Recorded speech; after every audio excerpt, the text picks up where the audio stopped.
നമ്മുടെ സർക്കാർ ന്യൂനപക്ഷ സംഗമവുമായി രംഗത്ത് വന്നിരിക്കുകയാണ്. ഇനി അതിലെന്തെല്ലാമാണ് കാണാനിരിക്കുന്നത്? പിണറായി ഒരു ഭാഗത്ത് കെട്ടും കെട്ടി ശബരിമലയ്ക്ക്, മറുഭാഗത്ത് ന്യൂനപക്ഷങ്ങൾ, അല്ലെ? കൊന്തയും നിസ്കാരവുമായിരിക്കും. എനിക്ക് വലിയൊരു അത്ഭുതം തോന്നുന്നു. ഇപ്പൊ ഈ തെരഞ്ഞെടുപ്പ് അടുത്ത് വരുന്ന സമയത്ത് വല്ലാത്ത ഒരു സംഗമദാഹം ഈ ഗവൺമെന്റിനെ അങ്ങ് അടിപൊളിയില്ല. ഒരു ഭക്ത അതെ അതെ ആറാടുകയാണ്. സംഗമദാഹം വന്നിരിക്കുക. അയ്യപ്പ സംഗമം വരുന്നു. ഇപ്പോൾ അതിനെ തുടർന്നുടനെ ഇത് ബാലൻസ് ചെയ്യാനായിട്ട്, കാരണം ന്യൂനപക്ഷങ്ങൾ ഇത് നോട്ട് ചെയ്യും. എടാ, അവൻ്റെ ഹിന്ദുവിൻ്റെ ദൈവത്തിന് എൻ്റെ അടുത്തല്ലേ ഇവൻ നടത്തിയത്, ഇവനിട്ടൊരു പണി കൊടുക്കാമെന്ന് അവർ വിചാരിക്കുമെന്ന് വിചാരിച്ചിട്ട് നേരെ പോയി അവരെ പോലെ അവരുടെയും കൂടെ വോട്ട് കിട്ടണം. വോട്ട് തട്ടൽ പരിപാടിയാണിത്. ഇതുപോലെ കൊള്ള ചെയ്യേണ്ടത് MK കണ്ണൻ കപ്പലൻ ടീ കച്ചവടം നടത്തിയ കോടീശ്വരനായുള്ള കൊള്ള നടത്തണ്ടേ? ഇനി അധികാരം ഉണ്ടെങ്കിലല്ലേ നടക്കൂ, കൂടുതൽ സമ്പാദിക്കാൻ പറ്റൂ. അപ്പോൾ അതുകൊണ്ട് അവന്മാരെയും വിടണ്ട. ഒരു കാര്യം ചെയ്യുക, അപ്പുറത്തോട്ട് പോയൊരു ന്യൂനപക്ഷ സംഗമം കൂടെ നടത്തിയേക്ക്. അപ്പോൾ അത് ബാലൻസ് ചെയ്യാനാണോ ഈ ന്യൂനപക്ഷ സംഗമം എന്ന് ചോദിച്ചതിന് വകുപ്പ് മന്ത്രി പറഞ്ഞത് ഇവിടെ സംഗമമില്ല, ബാക്കിയെല്ലാമേ ഉള്ളൂ. സംഗമമില്ല, ബാക്കിയെല്ലാം ഉണ്ടെന്ന് പറഞ്ഞാൽ വകുപ്പ് തലത്തിൽ ഒരു സെമിനാർ നടത്തുക. അവിടെ നടക്കുന്നത് സെമിനാറാണ്. ചെന്ന് ചിലർക്ക് ആളാവണമല്ലോ, മൈക്ക് കാണുമ്പോൾ ആളാവണമല്ലോ. പണക്കാർക്ക് സിനിമ ഇപ്പോൾ ഷീല ഒരു കഥ പറഞ്ഞിട്ടുണ്ട് കേട്ടോ, ഒരല്പം തമാശയും കൂടെ കറുത്താണ്. അതായത് ഷീല നല്ല നടിയായിട്ട് ഇങ്ങനെ യൗവന യുക്തിയായിട്ടിരിക്കുന്ന കാര്യം, അവരുടെ താരുണ്യത്തിൻ്റെ ആ മൂർധന്യത്തിൽ അമേരിക്കയിലുള്ള ഒരാൾ വന്നിട്ട് ഒരാവശ്യം, വലിയ പണക്കാരനാണ്, പൂത്ത കാശുണ്ട്, പിന്നെ ഈ ഒരു സിനിമ ഒന്ന് നിർമ്മിക്കണം എന്ന് പറഞ്ഞാൽ ചെന്നത്. ശരിയാകാൻ കുഴപ്പമില്ല, ഇന്ന ദിവസം എനിക്ക് ഡേറ്റ് ഉണ്ട്. കൃത്യമായിട്ട് ആ മനുഷ്യൻ അവിടെ ഡേറ്റിൽ ചെന്നു. സിനിമയ്ക്ക് തിരക്കഥയൊക്കെ ഉണ്ട്. അപ്പോൾ ആരെ നായകൻ? അത് ഞാൻ തന്നെ. അപ്പം നായകൻ എന്തൊക്കെയായി എന്തോ അപ്പം പറഞ്ഞത് കൊടുക്കാൻ പറഞ്ഞു. സ്ക്രിപ്റ്റിൻ്റെ എന്തോ ഒരെണ്ണം കൊടുത്തു, 1 ലൈനും എന്തോ കൊടുത്തു. ആ കാര്യങ്ങൾ ഇങ്ങനെയൊക്കെയാണെന്ന് ബ്രീഫ് ചെയ്തു. അതെന്തോ ഇവർ ഷീലയും ഈ നായകനായിട്ടുള്ള ഈ നിർമ്മാതാവും കെട്ടിപ്പിടിക്കുക, അങ്ങനെ പോവുക ഇങ്ങനെ പോവുക, ഒന്ന് ചുറ്റി വരിക, ഇതൊക്കെ ഈ മരച്ചുറ്റി പ്രേമമൊക്കെ ഉണ്ടല്ലോ അന്ന്. അതുമാതിരി കുറച്ച് കോക്കാമ്പിച്ചുകളൊക്കെ കാണിച്ചു. അതെല്ലാം ഷൂട്ട് ചെയ്തു. അപ്പം തന്നെ ഇതിനൊരു ഘടനയില്ലാത്ത ഒരു തിരക്കഥയാണെന്ന് അപ്പം തന്നെ തോന്നുന്നുണ്ട് ഷീലയ്ക്ക്. പക്ഷെ ഒന്നും പറഞ്ഞില്ല, കാരണം ഇയാൾ നിർമ്മാതാവും കൂടെ ആണല്ലോ. അപ്പോൾ അങ്ങനെയൊക്കെ ചെയ്തു. പിറ്റേ ദിവസം ഷൂട്ട് നിശ്ചയിച്ചു. സ്ഥലത്ത് ഷീല എത്തി കറക്റ്റായിട്ട്. നിർമ്മാതാവിനെ കാണുന്നില്ല. അപ്പം നിർമ്മാതാവിൻ്റെ ഒരു അസിസ്റ്റന്റ് എവിടെ സമയമായാലും നിങ്ങളുടെ എവിടെ മുഖ്യ നടനായിട്ടുള്ള കഥാപാത്രം എവിടെ? മാഡം അയാൾ ഇന്നലെ തന്നെ പാക്ക് ഓഫ് ചെയ്തിട്ട് അമേരിക്കയ്ക്ക് പോയി, അയാൾക്ക് ചില കാര്യങ്ങൾ സാധിക്കാനുണ്ടായിരുന്നു, അതെല്ലാം സാധിച്ചു കഴിഞ്ഞു, ഇനി ഒന്നും വേണ്ട എന്ന് പറഞ്ഞ പോലാണ് ഇപ്പോൾ കാര്യങ്ങളുടെ ഒരു പോക്ക്. വല്ലാത്ത ഒരു തരം സംഗമദാഹം അങ്ങ് ആവേശിച്ചിട്ട് അധികാരത്തിൽ ഇനി ഒന്നും കൂടി വരാൻ വേണ്ടിയിട്ടുള്ള ഒരു വല്ലാത്തൊരു സംഗമദാഹമാണ് ആ നിർമ്മാതാവിനുണ്ട്. അതുപോലൊരു സംഗമദാഹം അവിടെ അയ്യപ്പൻ്റെ ഒരു സംഗമം സംഘടിപ്പിക്കുന്നു. എന്തൊരു ഭക്തി മൂത്ത് അങ്ങ് അവിടെ ഒരു സംഗമം കഴിയും. അപ്പം ഈ പറഞ്ഞ ആൾക്ക് സിനിമയോടല്ല പ്രേമം എന്നുള്ളത് മനസ്സിലായല്ലോ ശ്രീജിത്തിന് കൃത്യമായിട്ട്. ഇനി കൂടുതൽ ഞാൻ അങ്ങോട്ട് പറയേണ്ട കാര്യമില്ലല്ലോ എന്ന് പറയുന്ന പോലാണ് ഇവരുടെ ഉദ്ദേശം എന്ന് പറയുന്നത്. സിനിമയല്ല, മറ്റെന്താണെന്ന് ഊഹിച്ചുകൊണ്ടാൽ മതി. അപ്പോൾ ഇതുപോലൊരു സംഗമമാണ് ഇപ്പോൾ ഇവിടെ നടന്നുകൊണ്ടിരിക്കുന്നത്.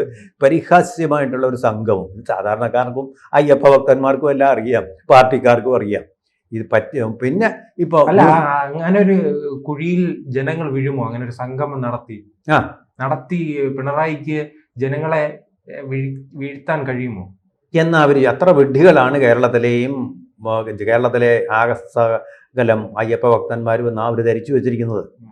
അതങ്ങനെ ആവാൻ തരമില്ല, ഒരിക്കലും ഇല്ല. അങ്ങനെ ആർക്കും ഒരു മൗഢ്യമില്ല. പിണറായി അങ്ങനെ അയ്യപ്പ ഭക്തനായി നിന്നും പ്രശാന്തിനെ കൊണ്ട് ഇതൊക്കെ ചെയ്യിപ്പിക്കുക, വിഡ്ഢിതങ്ങൾ ചെയ്യിപ്പിക്കുക. പിന്നെ തന്നെയല്ല എനിക്ക് തോന്നുന്നത്, അവിടെ MV ഗോവിന്ദൻ പോയി ഗോവിന്ദ പൊതുവാളിനെ കണ്ടല്ലോ. അവിടെ ഗോവിന്ദ പൊതുവാളല്ല, ഒരു പൊതുവാളിനെ കണ്ടു. മാധവ പൊതുവാൾ. ആ പൊതുവാളിനെ കണ്ടപ്പോൾ പൊതുവാൾ ചിലപ്പോൾ നിർദ്ദേശിച്ച് കാണും, ദോഷം കാണുന്നുണ്ട്, അയ്യപ്പ നിന്ദ. അപ്പോൾ സ്വാമി എന്തോ അതിന് പരിഹാരമെന്നും MV ഗോവിന്ദൻ ചോദിച്ചു കാണും. മറ്റൊന്നുമില്ല, പശ്ചാത്തലമായിട്ടൊരു സംഗമം കടങ്ങ് വയ്ക്കുക. എവിടെ? ത്രിവേണി സംഗമത്തിൽ അമ്പാതീരത്ത് എന്ന് ഒരു നിർദ്ദേശം കൊടുത്ത് കാണിച്ചു.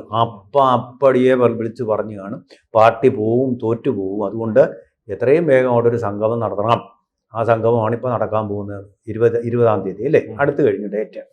എന്തെല്ലാം അങ്ങനെയാകുമ്പോൾ ഈ ന്യൂനപക്ഷ സംഗമം ജോത്സ്യം പറഞ്ഞിട്ടാണ് ന്യൂനപക്ഷ ഇത് കാരണം ഇത് നടത്തും, ഈ പ്രായശ്ചിത്തം നടത്തുമ്പോൾ ന്യൂനപക്ഷങ്ങൾക്ക് തോന്നില്ലേ എന്തല്ലേ ഇവൻ കൊണ്ടുപോയിട്ട് ഹിന്ദു വർഗീയതയാണ്, സംഘപരിവാറിൻ്റെ ആളിനെയാണോ സംഗമത്തിന് വേണ്ടിയിട്ട് തിരഞ്ഞെടുത്തത് എന്നൊരു തോന്നൽ വരുമല്ലോ. അപ്പോൾ അതിനെ ബാലൻസ് ചെയ്യണ്ടേ? ഉള്ളത് പോട്ടെ, മുസ്ലിം ലീഗിലോട്ട് ആ വോട്ട് പോകാതിരിക്കാൻ, UDF പോകാതിരിക്കാൻ, അത് വീണ്ടെടുക്കാൻ വേണ്ടിയിട്ട് അതിനെ ബാലൻസ് ചെയ്യാം, കൗണ്ടർ ബാലൻസ് ചെയ്യാം, മറ്റൊരെണ്ണം കൊണ്ട് വെക്കുക. മനസ്സിലായില്ലേ? അപ്പം വകുപ്പ് മന്ത്രി പറയുന്നത് സംഭവമൊന്നുമില്ല, ഞങ്ങളിപ്പോൾ വകുപ്പ് തലത്തിൽ നടക്കുന്ന ഒരു സംഗമം. ഈ സംഗമദാഹം എല്ലാവർക്കും ഈ തെരഞ്ഞെടുപ്പ് കാലത്തെ വരത്തുള്ളൂ. ന്യൂനപക്ഷ പ്രേമവും അയ്യപ്പ പ്രേമവും എല്ലാം കൂടെ ഒന്നിച്ച് സംഗമിച്ചിരിക്കുകയോ ഇപ്പോൾ തെരഞ്ഞെടുപ്പ് എടുത്ത സമയത്ത്. അപ്പോൾ ഇത് സാധാരണ കേരളത്തിലെ ആളുകൾ ആഹാരമാണ്, ബിരിയാണിയാണ്, എന്ത് കഴിച്ചാലും അവർക്ക് മനസ്സിലാവില്ലേ ഇത് സംഭവം ഇന്നതാണെന്ന്, ഇന്നതിന് വേണ്ടിയുള്ള പണിയാണെന്നുള്ളത്. സൂക്കേട് വാല് പൊക്കുമ്പോഴേ അറിയാമല്ലോ, പശു വാല് പൊക്കുമ്പോൾ അറിയാമല്ലോ ഇത് എന്തിനു വേണ്ടിയുള്ളതാണ്. ഇത് തന്നെയാണ് സംഭവം. പൂവാലൻ ഒരു നല്ല പെൺകുട്ടിയുടെ പുറകെ ചുറ്റി കൂടുമ്പോൾ അത് എന്ത് കാര്യത്തിനാണെന്നുള്ളത് അറിയില്ലേ, നമുക്ക് മനസ്സിലാവില്ലേ? ഇതുപോലെ എങ്ങനെയായിരിക്കും തെരഞ്ഞെടുപ്പിൽ ഇത് എങ്ങനെയായിരിക്കും ഉപകാരപ്പെടുക? ഈ പോയ ഭൂരിപക്ഷ വോട്ടുകളും ന്യൂനപക്ഷ വോട്ടുകളും CPM-ലേക്ക് എത്തുന്ന ഒരു സാഹചര്യം ഉണ്ടാകുമോ? ഇപ്പൊ കോൺഗ്രസിന്റെ സ്ഥിതി എന്താണ്? ഒട്ടും ഉണ്ടാവത്തില്ല, വിഡ്ഢികളല്ലെന്നറിയും. പക്ഷേ ഇവരുടെ ഉദ്ദേശം ശബരിമലയിലെടുത്ത് വൻതോതിൽ അവിടെ ഫണ്ടുണ്ട്. ഇപ്പം കണ്ടില്ലേ, ദ്വാരപാലകന്മാരുടെ സ്വർണ്ണപ്പാളി തൂക്കിയെടുത്തുകൊണ്ട് പോയിരിക്കുകയാണ്, ടെമ്പോയിൽ കയറ്റിക്കൊണ്ട് തമിഴ്നാട്ടിലേക്ക് കൊണ്ടുവരാൻ പറഞ്ഞിരിക്കുകയോ കോടതി അടിയന്തരമായിട്ട്. അങ്ങനെ അവിടെ ഇവിടെയും ചില പൊളിച്ചെഴുത്തുകൾ നടത്തിയിട്ട് അതിലുള്ള സ്വർണം വെച്ചുമ്പോൾ സ്വർണത്തിന് ഇപ്പോൾ എന്താ വില? 1 ലക്ഷം വരാൻ പോവുക.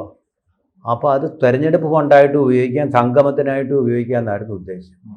കോടതി പറഞ്ഞ ശബരിമലയിലെ 5 പൈസ എടുക്കരുത്, കണക്ക് സഹിതം ഇവിടെ കാണിച്ചോണമെന്ന് പറഞ്ഞു. മനസ്സിലായില്ലേ? ഈ MK കണ്ണൻ നടത്തിയതുപോലെ ചില ബിസിനസ്സുകൾ ഈ ശബരിമല കേന്ദ്രീകരിച്ച് നടത്താനുള്ള ഒരു ഉദ്ദേശമായിരുന്നു എന്ന് തോന്നുന്നു. അതിപ്പോൾ പൊളിഞ്ഞു. ഇപ്പോൾ പകരം ഫണ്ട് കണ്ടെത്തേണ്ട അവസ്ഥയാണ് വന്നിരിക്കുന്നത്. ഇവിടെയൊക്കെയാ കുമരകത്തെ റിസോർട്ട്, തിരുവനന്തപുരത്തെ റിസോർട്ട്, ഇവിടെയൊക്കെയാ മുറികൾ. ഇവരൊക്കെ താമസിക്കുന്ന ആൾക്കാർ ശബരിമലയിലെ മാസ്റ്റർ പ്ലാനിനെ പറ്റി എന്ത് പറയാൻ? മാസ്റ്റർ പ്ലാൻ ആർക്ക് വേണ്ടിയാ? നടന്നു മല കയറുന്ന പാവപ്പെട്ട ഭക്തന്മാർക്ക് വേണ്ടിയിട്ടുള്ളതാണ് മാസ്റ്റർ പ്ലാന്. അല്ലാതെ ഈ വിമാനത്തിൽ വന്നിട്ട് ടൂറിസമായിട്ട് ആസ്വദിക്കുന്നവർക്ക് വേണ്ടിയിട്ടല്ല. അപ്പോൾ ഇതിൻ്റെ മറവിൽ റിസോർട്ടുകൾ ഇവർക്ക് കൊടുക്കുക, അതുപോലെ തന്നെ 5 സ്റ്റാർ ഫെസിലിറ്റി ഇവർക്ക് കൊടുക്കുക, എന്നിട്ട് ഇവരെ ആനയിക്കുക ആ ടൂർ നടത്താൻ വേണ്ടി. ആ ടൂറിസം പ്രോജക്റ്റ്, അതുപോലെ ഒരു പഞ്ചനക്ഷത്ര ഫെസിലിറ്റിയോട് കൂടിയ ഒരു ടൂറിസം, അതിന് പറ്റിയ റിസോർട്ടുകൾ, ഇതെല്ലാമായിരുന്നു ഇവരുടെ ലക്ഷ്യം. ആ ബിസിനസ്സിലൂടെ MK കണ്ണനും മറ്റും വർഗീസും ഒക്കെ ഉണ്ടാക്കിയതുപോലെ, അതുപോലെ AC മൊയ്തീനും ഉണ്ടാക്കിയതുപോലെ കോടിക്കണക്കിന് രൂപയുടെ ആസ്തി പാർട്ടിക്കും പാർട്ടിയുടെ നേതാക്കൾക്കും ഉണ്ടാക്കാമെന്നൊരു ഉദ്ദേശം കൂടി കാണും. മനസ്സിലായി? ശർക്കരക്കുടം, ശബരിമല എന്ന് പറയുന്നത് അരവണക്കുടം മാത്രമല്ല, ശർക്കരക്കുടം കൂടിയാണ്. അതിലൊന്നും കൈയിടാൻ വേണ്ടിയിട്ടുള്ള ശ്രമമായിരുന്നു. പിന്നെ ന്യൂനപക്ഷം എന്ന് പറയുന്നത്, ഈ ന്യൂനപക്ഷ പേടി എപ്പോഴും ഉണ്ട് CPM-ന്. ന്യൂനപക്ഷങ്ങളില്ലാതെ അവർക്ക് ജയിക്കാൻ പറ്റില്ല. മലപ്പുറം കേരള കോൺഗ്രസ് ഇല്ലാതെ അവർക്ക് മധ്യ തിരുവിതാംകൂർ പിടിക്കാൻ പറ്റില്ല. അപ്പൊ അങ്ങനെ സ്വന്തം അടിത്തറയായ പിന്നോക്ക വിഭാഗങ്ങളുടെ ഹൈന്ദവ വിഭാഗത്തിന്റെ വോട്ട് പോയെന്ന തോന്നലിലൂടെയാണല്ലോ സംഗമം. അതെ, ആ പോയി എന്നുള്ള തോന്നലിലൂടെ, ന്യൂനപക്ഷത്തിന്റെ പോകുമോ എന്നുള്ള സംശയത്തിലൂടെയാണ് ഇവിടെ മധ്യ തിരുവിതാംകൂറിലെ അവരൊരു വർഗീയ പരീക്ഷണം.